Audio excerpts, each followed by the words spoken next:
Insta page ನಲ್ಲಿ audio post ಆಗಿದೆ. Miss me insta page ನಲ್ಲಿ ಆಡಿಯೋ ಪೋಸ್ಟ್ ಆಗಿದೆ.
ಜೈಲು ಸೇರಿರೋ ಕಾಮಿಡಿ ನಟ ಮಳೆನೂರು ಮನು ಆಡಿಯೋ ಅಂತ ಪೋಸ್ಟ್ ಮಾಡಲಾಗಿದೆ. ಸ್ಟಾರ್ ನಟರನ್ನ ಹೀಯಾಳಿಸಿರೋದು ನಟ ಮಳೆನೂರು ಮನುನ. ಹಾಗಾದ್ರೆ ಅಷ್ಟಕ್ಕೂ ಆ ಆಡಿಯೋ ಯಾರದ್ದು ಅನ್ನೋದನ್ನ ಈಗಾಗಲೇ ನಾವು ನಿಮಗೆ ತಿಳಿಸ್ತಾ ಇದ್ದೀವಿ. ವೈರಲ್ ಆಗಿರುವಂತ ಆ ಆಡಿಯೋವನ್ನ ಬಹಿರಂಗ ಮಾಡಿದ್ ಯಾರು ಅನ್ನೋದನ್ನು ಕೂಡ ನಿಮ್ಮ ಮುಂದೆ ಇಟ್ಟಿದ್ದೀವಿ.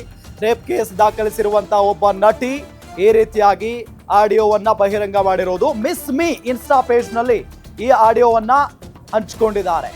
ಹಾಗಾದ್ರೆ ಆ ಆಡಿಯೋದಲ್ಲಿ ಕೇಳಿ ಬರ್ತಾ ಇರುವಂತ ಧ್ವನಿ ಈಗ ಅತ್ಯಾಚಾರ ಆರೋಪದಲ್ಲಿ ಜೈಲು ಸೇರಿರುವಂತ ಒಬ್ಬ ನಟ ಮಳೆನೂರು ಮನುದ. ಹಾಗಾದ್ರೆ ಆ ಮಳೆನೂರು ಮನು ನಮ್ಮ ಸ್ಯಾಂಡಲ್ವುಡ್ ನ ಸ್ಟಾರ್ ಗಳ ಬಗ್ಗೆ ಇಷ್ಟೊಂದು ಕೀಳಾಗಿ ಮಾತನಾಡಿದ್ನ?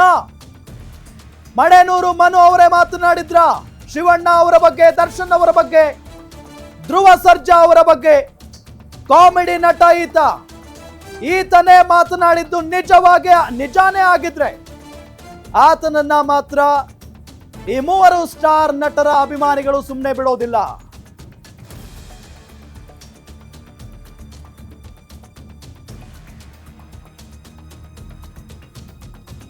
ಗಮನಿಸ್ತಾ ಇದ್ದೀವಿ. ಮಿಸ್ ಮೀ ಇನ್ಸ್ಟಾ ಪೇಜ್ ನಲ್ಲಿ ಈ ಆಡಿಯೋ ಪೋಸ್ಟ್ ಮಾಡಲಾಗಿದೆ. ಜೈಲು ಸೇರಿರುವ ಕಾಮಿಡಿ ನಟ ಮಳೆನೂರು ಮನು ಆಡಿಯೋ ಅಂತ ಹೇಳಿ ಪೋಸ್ಟ್ ಮಾಡಲಾಗಿದೆ. ಸ್ಟಾರ್ ನಟರನ್ನ ಹೀಯಾಳಿಸಿರೋದು ನಟ ಮಳೆನೂರು ಮನುನ. ಹಾಗಾದ್ರೆ ಈ ಒಂದು ಆಡಿಯೋ ಅಸಲಿನಾ ಅಥವಾ ನಕಲಿನಾ? ಇದು ಈಗಿರುವಂತ ಪ್ರಶ್ನೆ. ಆದ್ರೆ ಇನ್ಸ್ಟಾ ಪೇಜ್ ನಲ್ಲಿ ಏನ್ ಶೇರ್ ಮಾಡ್ಕೊಂಡಿದಾರಲ್ಲ, ಏನ್ ಪೋಸ್ಟ್ ಮಾಡಿದಾರಲ್ಲ ಈ ಆಡಿಯೋನ, ಅಲ್ಲಿ ಮಳೆನೂರು ಮನು ಫೋಟೋ ಇದೆ. ಆಡಿಯೋ ಮುಂದೆ ಮಳೆನೂರು ಮನು ಫೋಟೋ ಇದೆ. ಆ ಧ್ವನಿ ಕೇಳಿಸ್ಕೊಳ್ತಾ ಇದ್ರು ಕೂಡ ಅದು ಮಳೆನೂರು ಮನು ಧ್ವನಿ ತರಾನೇ ಇದೆ. ಹಾಗಾಗಿನೇ ಆ ಒಬ್ಬ ನಟ ಈಗ ಒಂದೇ ಒಂದು ಸಿನಿಮಾದಲ್ಲಿ ನಟನೆ ಮಾಡಿರೋದು. ಈಗ ತಾನೇ ಮೇ ಬಿ ನಿನ್ನೆ ರಿಲೀಸ್ ಆಗಿದೆ ಆತನ ಸಿನಿಮಾ. ಈ ಸಂದರ್ಭದಲ್ಲಿ ಈ ಒಂದು ಆಡಿಯೋ ಸಂಚಲನ ಕ್ರಿಯೇಟ್ ಮಾಡಿದೆ. ಹಾಗಾದ್ರೆ ಆ ನಟನ ಆ ಧ್ವನಿಯನ್ನ ಮತ್ತು ಆತನ ಮಾತುಗಳನ್ನ ಇನ್ನೊಂದ್ಸಾರಿ ಕೇಳಿಸ್ಕೊಳ್ಳಿ. ಶಿವರಾಜ್ ಕುಮಾರ್ ಇನ್ನೊಂದು 6 ವರ್ಷ ಸತ್ತೋತನ್ರಿ ನಂಗೆ ಗೊತ್ತು. ಧ್ರುವ ಸರ್ 8 ವರ್ಷ, ದರ್ಶನ್ ಸತ್ತೋದ ಯಾರೋ ಮೊಬೈಲ್ ರೆಕಾರ್ಡ್ ಮಾಡಿ. ದರ್ಶನ್ ಸರ್ ಒಂದು 6 ವರ್ಷ ಕ್ರೇಜ್ ಇರುತ್ತೆ ಸಿನಿಮಾ ಮಾಡಲ್ಲ. ಅವ್ರು 3 ಜನ ಮಧ್ಯೆ ಕಾಂಪಿಟೇಷನ್ ಕೊಡಕ್ ನಿಂತ ಗಂಡುಗಲ್ಲಿರಿ ನಾನು. ಶಿವರಾಜ್ ಕುಮಾರ್ ಇನ್ನೊಂದು 6 ವರ್ಷ ಸತ್ತೋತನ್ರಿ ನಂಗೆ ಗೊತ್ತು. ಧ್ರುವ ಸರ್ 8 ವರ್ಷ, ದರ್ಶನ್ ಸತ್ತೋದ ಯಾರೋ ಮೊಬೈಲ್ ರೆಕಾರ್ಡ್ ಮಾಡಿ. ದರ್ಶನ್ ಸರ್ ಒಂದು 6 ವರ್ಷ ಕ್ರೇಜ್ ಇರುತ್ತೆ ಸಿನಿಮಾ ಮಾಡಲ್ಲ. ಅವ್ರು 3 ಜನ ಮಧ್ಯೆ ಕಾಂಪಿಟೇಷನ್ ಕೊಡಕ್ ನಿಂತ ಗಂಡುಗಲ್ಲಿರಿ ನಾನು. ಶಿವರಾಜ್ ಕುಮಾರ್ ಇನ್ನೊಂದು 6 ವರ್ಷ ಸತ್ತೋತನ್ರಿ ನಂಗೆ ಗೊತ್ತು. ಧ್ರುವ ಸರ್ 8 ವರ್ಷ, ದರ್ಶನ್ ಸತ್ತೋದ ಯಾರೋ ಮೊಬೈಲ್ ರೆಕಾರ್ಡ್ ಮಾಡಿ. ದರ್ಶನ್ ಸರ್ ಒಂದು 6 ವರ್ಷ ಕ್ರೇಜ್ ಇರುತ್ತೆ ಸಿನಿಮಾ ಮಾಡಲ್ಲ. ಅವ್ರು 3 ಜನ ಮಧ್ಯೆ ಕಾಂಪಿಟೇಷನ್ ಕೊಡಕ್ ನಿಂತ ಗಂಡುಗಲ್ಲಿರಿ ನಾನು. ಇದೇ ವಿಚಾರಕ್ಕೆ ಸಂಬಂಧಪಟ್ಟಂತೆ ಮತ್ತಷ್ಟು ಅಪ್ಡೇಟ್ಸ್ ಪಡ್ಕೊಳ್ಳೋಣ. ನಮ್ಮ ಫಿಲಂ ಬ್ಯೂರೋ ಹೆಡ್ ಲಕ್ಷ್ಮೀನಾರಾಯಣ್ ನೇರ ಸಂಪರ್ಕದಲ್ಲಿ ಜಾಯ್ನ್ ಆಗಿದ್ದಾರೆ. ಲಕ್ಷ್ಮೀನಾರಾಯಣ್, ಆ ವ್ಯಕ್ತಿಯ ಮಾತುಗಳನ್ನ ಕೇಳಿಸ್ಕೊಳ್ತಾ ಇದ್ರೆ ಸಹಜವಾಗಿ ಆ ಮೂರು ನಟರ ಫ್ಯಾನ್ಸ್ಗೆ ರಕ್ತ ಅಂತೂ ಕುದ್ದೇ ಕುದಿಯುತ್ತೆ. ಯಾಕೆಂತ ಹೇಳಿದ್ರೆ ಅಷ್ಟು ಕೆಟ್ಟದಾಗ ಆ ನಟ ಮಾತನಾಡಿದಾನೆ. ಇದ್ರ ಜೊತೆಗೆ ಕುಡಿದು ಮಾತನಾಡ್ದಂಗೆ ಕಾಣಿಸ್ತಾ ಇದೆ. ಜೊತೆಗೆ ಮಡೆನೂರ್ ಮನುದೇನಾ ಅದು ವಾಯ್ಸು ಅನ್ನೋದು ಈಗಿರುವಂತ ಪ್ರಶ್ನೆ. ಡೀಟೇಲ್ಸ್ ಕೊಡ್ತಾ ಹೋಗೋದಾದ್ರೆ ಎಸ್ ರಾಮ್, ಇಷ್ಟೊತ್ತು ತುಂಬ ವಿಸ್ತೃತವಾಗಿ ವರದಿಯನ್ನು ಮುಂದೆ ಇಡುವಂಥ ಪ್ರಯತ್ನ ನೀವು ಮಾಡ್ತಾ ಇದ್ರಿ. ಇದು ನಿಜಕ್ಕೂ ವಿಕೃತ. ಯಾಕೆಂತಂದರೆ ನನಗೆ ಅಲ್ಲ, ಕನ್ನಡ ಚಿತ್ರರಂಗದ ಯಾವುದೇ ಸ್ಟಾರ್ ನಟರ ಅಭಿಮಾನಿಗಳು ಕೂಡ ಇದನ್ನು ಸಹಿಸಲ್ಲ. ಬರೀ ಸ್ಟಾರ್ ನಟರ ಅಭಿಮಾನಿಗಳಷ್ಟೇ ಅಲ್ಲ, ಯಾವುದೇ ಕನ್ನಡಿಗ ಈ ಥರದ ಒಂದು ಮಾತುಗಳನ್ನು, ಈ ಥರದ ಒಂದು ಶಪಿಸೋದನ್ನು ಯಾರೂ ಸಹಿಸಲ್ಲ. ಏನ್ರಿ ಅವ್ರಿಗೆ ಏಜು 1986ರಲ್ಲಿ ಶಿವಣ್ಣ ಅವರು ಕನ್ನಡ ಇಂಡಸ್ಟ್ರಿಗೆ ಬಂದಂಥವ್ರು. 125 ಸಿನಿಮಾಗಳ ಕೊಡುಗೆ ಇದೆ. ಇವತ್ತಿಗೂ ಅವರ ಸರಳತೆ, ಸನ್ನಡತೆ ಬಗ್ಗೆ ಮಾತಾಡೋದೇ ಬೇಡ. ಅಷ್ಟು ಒಳ್ಳೆ ವ್ಯಕ್ತಿಯ ಬಗ್ಗೆ ಈ ಥರ ಮಾತಾಡೋದಕ್ಕೆ ಹೇಗಾದರೂ ಮನಸ್ಸು ಬರುತ್ತೆ. ನಟ ಸಾರ್ವಭೌಮ ಡಾಕ್ಟರ್ ರಾಜ್ಕುಮಾರ್ ಅವರು ಕನ್ನಡ ಚಿತ್ರರಂಗವನ್ನು ಇದೆಲ್ಲ ಒಂದೇ ಕುಟುಂಬ, ಒಂದು ಮನೆ ಅಂತ ಕರೆದಿದ್ರು. ಅದರ ಅರ್ಥ ಏನು? ಇವರಿನ್ನೂ ಒಂದೇ ಒಂದು ಸಿನಿಮಾ ಮಾಡಿರ್ತಕ್ಕಂಥ, ಈಗಷ್ಟೇ ಇನ್ನೂ ಚಿಗುರ್ತಾ ಇರ್ತಕ್ಕಂಥ ಒಂದು ಇನ್ನೂ ಮೊಳಕೆ ಕೂಡ ಹೊಡೆದಿಲ್ಲ ಅಂತ ಹೇಳ್ಬೋದು. ಆ ಥರದ ಒಬ್ಬ ನಟ.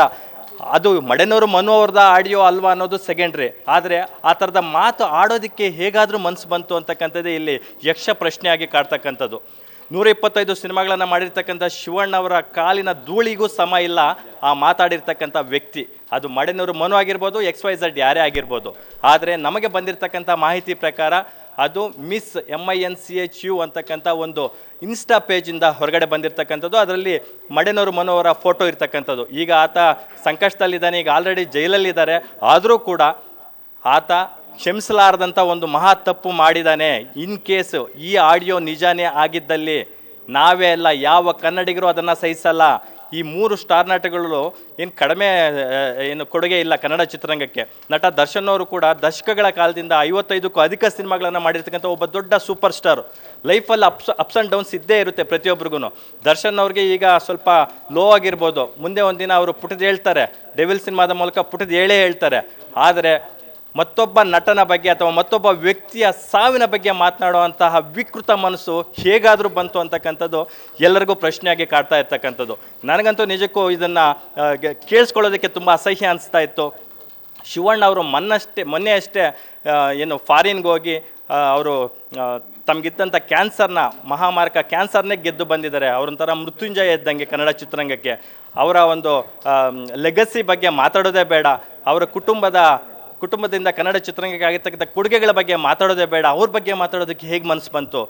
ದರ್ಶನ್ ಅವರು ಎಷ್ಟು ಕಷ್ಟಪಟ್ಟು ಒಬ್ಬ ಲೈಟ್ ಬಾಯ್ ಆಗಿದ್ದರಿಂದ ಹಿಡಿದು ಮೆಜೆಸ್ಟಿಕ್ ಸಿನಿಮಾದ ಮೂಲಕ, ಅದಕ್ಕೂ ಮೊದಲು ಮಹಾಭಾರತ ಅಂತಕ್ಕಂಥ ಒಂದು ಸೀರಿಯಲಿಂದ ಅವರು ಕಷ್ಟಪಟ್ಕೊಂಡು ಒಂದು ದೊಡ್ಡ ಸಾಮ್ರಾಜ್ಯವನ್ನು ಕಟ್ಕೊಂಡು ಇವತ್ತು ಕನ್ನಡ ಚಿತ್ರರಂಗದಲ್ಲಿ ಅತಿ ಹೆಚ್ಚು ಫ್ಯಾನ್ ಫಾಲೋಯಿಂಗ್ ಇರ್ತಕ್ಕಂಥ ನಟ ಅಂತ ಅನ್ಸ್ಕೊಂಡಿದ್ದಾರೆ.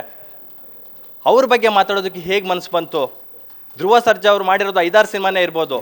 ಆ ಕುಟುಂಬಕ್ಕೂ ಒಂದು ಬಹುದೊಡ್ಡ ಲೆಗಸಿ ಇದೆ. ಶಕ್ತಿ ಪ್ರಸಾದ್ ಅವರ ಕೊಡುಗೆ ಕನ್ನಡ ಚಿತ್ರರಂಗಕ್ಕೆ ಎಷ್ಟು ದೊಡ್ಡದಿದೆ. ಈ ಥರ ದೊಡ್ಡ ಕಲಾವಿದರ ಬಗ್ಗೆ ಮಾತಾಡೋದಕ್ಕೆ ಹೇಗಾದರೂ ಮನಸ್ಸು ಬರುತ್ತೆ? ಒಂದೇ ಕುಟುಂಬ ಅಂತಂದಮೇಲೆ ಆ ಕುಟುಂಬದ ಸದಸ್ಯನ ಸಾವನ್ನು ಬಯಸೋದು ಹೇಗೆ ಸಾಧ್ಯ ಆಗುತ್ತೆ? ಇದು ನಿಜಕ್ಕೂ ಕ್ಷಮಿಸಲಾರದಂಥ ಒಂದು ತಪ್ಪು ಅಂತ ಹೇಳ್ಬೋದು. ಜೊತೆಗೆ ನನಗೆ ತಿಳಿದಂಗೆ ಅಭಿಮಾನಿಗಳು ಸುಮ್ಮನೆ ಕೈಕಟ್ಟಿ ಕೂರೋದಿಲ್ಲ. ಸ್ಟಾರ್ ನಟರು ಇದೆಲ್ಲ ಸರ್ವೇ ಸಾಮಾನ್ಯ ಅಂತ ಬಿಟ್ಬಿಡ್ಬೋದು. ಆದರೆ ಆ ಸ್ಟಾರ್ ನಟರುಗಳ ಅಭಿಮಾನಿ ಸಂಘಗಳಿದಾವಲ್ಲ ಅಥವಾ ಅಭಿಮಾನಿಗಳಿದಾರಲ್ಲ, ಅವ್ರು ಯಾರೂ ಇದನ್ನು ಬಿಡಲ್ಲ. ಬರೀ ಕರ್ನಾಟಕದಲ್ಲೇ ಅಲ್ಲ, ವಿಶ್ವದ ಮೂಲೆಗಳಲ್ಲೂ ಈ ಸ್ಟಾರ್ ನಟರುಗಳಿಗೆ ಅಭಿಮಾನಿಗಳಿದ್ದಾರೆ, ದೊಡ್ಡ ಮಟ್ಟಕ್ಕಿದ್ದಾರೆ. ಹಾಗಾಗಿ ಖಂಡಿತವಾಗ್ಲೂ ಇದು ಅಭಿಮಾನಿಗಳ ಸಂಘದ ವತಿಯಿಂದನೇ ಕೇಸುಗಳು ದಾಖಲಾಗ್ತವೆ. ಈ ಆಡಿಯೋ FSLಗೆ ಹೋಗುವಂಥ ಸಾಧ್ಯತೆ ಕೂಡ ಇದೆ ಮುಂದಿನ ದಿನಗಳಲ್ಲಿ. ಇನ್ ಕೇಸ್ FSLಲ್ಲಿ ಇದು ಮಡೆನೂರು ಮನು ಅವರ ಆಡಿಯೋನೇ ಅಂತ ಪ್ರೂವ್ ಆದರೆ ಅದಕ್ಕೆ ತಕ್ಕ ಶಾಸ್ತಿ ಆಗಲೇಬೇಕು, ಅದಕ್ಕೆ ತಕ್ಕ ಶಿಕ್ಷೆ ಆಗಲೇಬೇಕು ಅಂತ ನಾನು ಆಗ್ರಹಿಸ್ತೀನಿ. ಎಸ್ ಲಕ್ಷ್ಮೀನಾರಾಯಣ್, ಥ್ಯಾಂಕ್ ಯು ತಮ್ಮೆಲ್ಲ ಮಾಹಿತಿಗಾಗಿ. ಒಬ್ಬ ಸಿನಿಮಾ ಬ್ಯೂರೋ ಹೆಡ್ ಆಗಿ ಅವರಿಗೂ ಕೂಡ ಅದು ಹರ್ಟ್ ಆಗುತ್ತೆ. ಯಾಕೆ ಅಂತ ಹೇಳಿದ್ರೆ ಪ್ರತಿನಿತ್ಯ ನಟ ದರ್ಶನ್ ಆಗಿರ್ಬೋದು, ಧ್ರುವ ಸರ್ಜಾ ಆಗಿರ್ಬೋದು, ಶಿವಣ್ಣ ಇಂಥವ್ರ ಜೊತೆನೇ ಅವರು ಪಳಗ್ತಾ ಇರ್ತಾರೆ, ಅವ್ರ ಜೊತೆಗಿರ್ತಾರೆ, ಅವರಿಂದ ಅವರ ಸಿನಿಮಾಗಳ ಸುದ್ದಿಯನ್ನು ಮಾಡ್ತಾ ಇರ್ತಾರೆ. ನಮ್ಮ ಸಿನಿಮಾ ಬ್ಯೂರೋ ಹೆಡ್ ಭಾಳ ಹರ್ಟ್ ಆಗಿ ಮಾತನಾಡಿದ್ರು. ಇಂಥವ್ರಿಗೆ ಶಿಕ್ಷೆ ಆಗಲೇಬೇಕು ಅನ್ನೋ ನಿಟ್ಟಿನಲ್ಲೂ ಕೂಡ ಅವ್ರು ಹೇಳಿಕೆಯನ್ನು ಕೊಡ್ತಾ ಇದ್ರು.